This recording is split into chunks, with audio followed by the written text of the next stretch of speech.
Good morning, citizens of America. This is the U.S. Citizen Journal, Daily Brief for April 10, 2025 AD.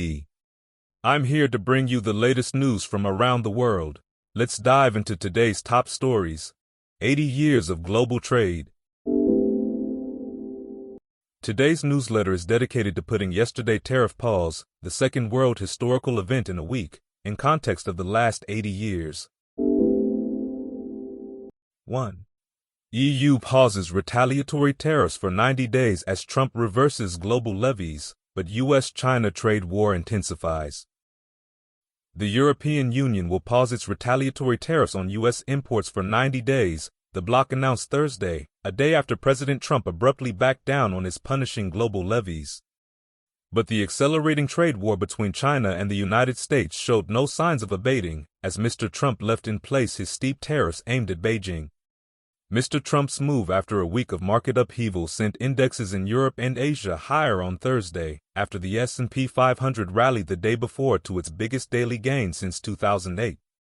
His reversal prompted the European Union to put its new tariffs on hold in order to give negotiations a chance, said Ursula von der Leyen, president of the European Commission, though she warned that the tariffs would take effect if talks are not satisfactory.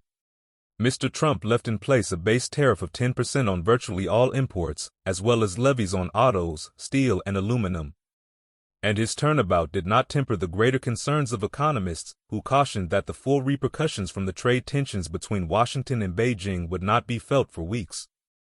Mr. Trump ratcheted up taxes on Chinese goods to 125%, his third such increase in a week, after Beijing raised tariffs on U.S. imports to 84%. Escalating the conflict between the world's two largest economies. Mr. Trump suggested on Wednesday that he was waiting to hear from China's leader, Xi Jinping, so the two could broker a deal.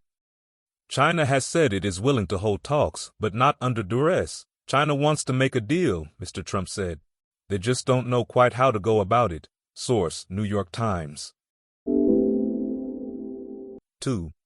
1944 to 1991. Bretton Woods and how U.S. trade supremacy shaped Cold War victory over the Soviets. The Bretton Woods system was an international monetary agreement created in 1944 that established rules for commercial and financial relations among major industrial nations, setting up a framework for international economic cooperation. Beyond this foundational purpose, it represented a strategic economic framework that extended beyond mere financial stabilization. While primarily designed to create a new international monetary order after World War II, the system effectively served as an economic cornerstone of America's Cold War strategy. By establishing dollar supremacy, fixed exchange rates, and institutions like the IMF and World Bank, the United States leveraged its economic might to forge and maintain alliances against the Soviets. American policymakers deliberately granted allied nations privileged access to the robust U.S. consumer market, the world's largest, creating economic interdependence that incentivized political alignment with Washington. This proved remarkably effective. The resulting prosperity among Western allies demonstrated capitalism's viability as an alternative to Soviet communism, contributing significantly to America's eventual bloodless victory when the Soviet Union collapsed in 1991. Source, Citizen Journal. 3. 1991 to 2016. Free trade boom backfires and how the China shock devastates U.S. manufacturing heartland. Following the Soviet Union's collapse in 1991, the United States maintained and expanded its model of free trade, despite the original geopolitical imperative having been fulfilled. Rather than recalibrating its economic approach after defeating its Cold War adversary, America doubled down on trade liberalization through agreements like NAFTA in 1994 and China's WTO accession in 2001. These decisions, particularly opening to China, triggered what economists call the China shock, a rapid, devastating wave of manufacturing job losses and factory closures across America's industrial regions.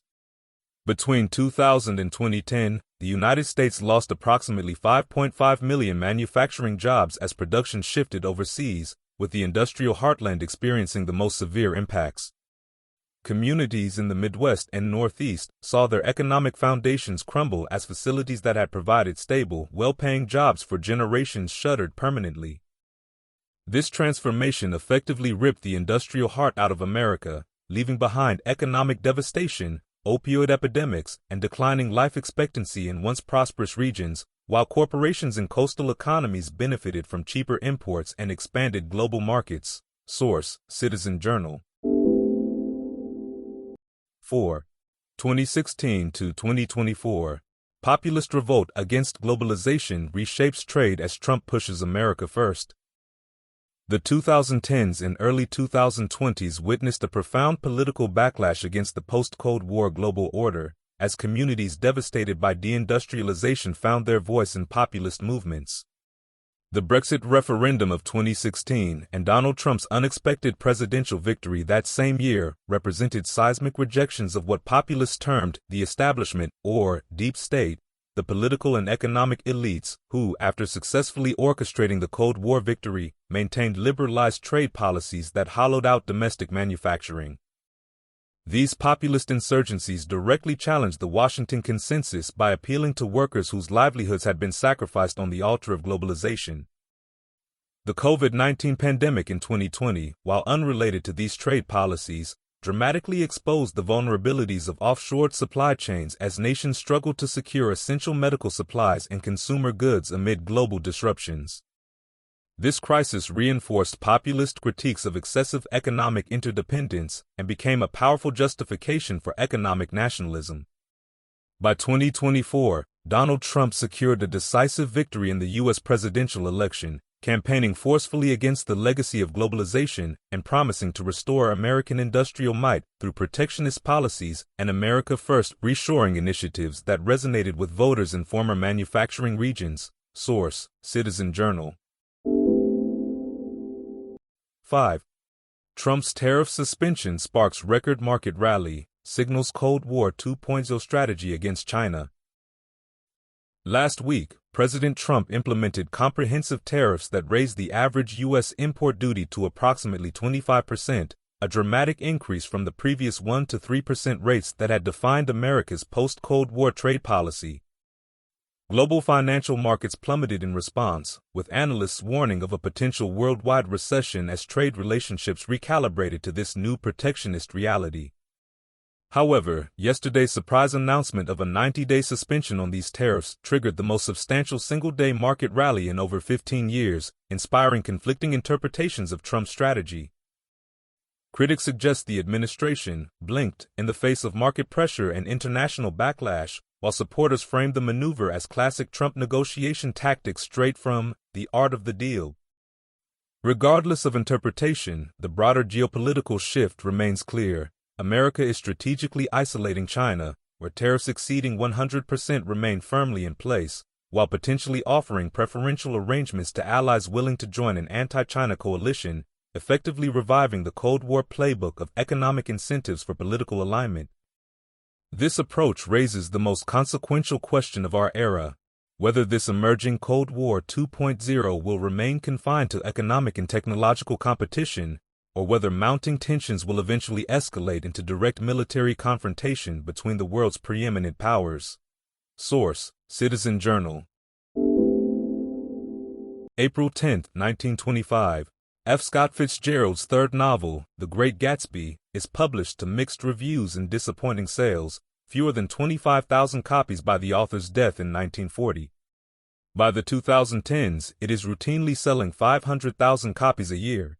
That's all for today's brief. Join us again tomorrow for more news and updates. This show was produced by Greg Loving, wishing you a great day ahead. Please follow and rate us on Apple Podcasts or Spotify. It helps other listeners find us. Stay informed and ad astra per astra.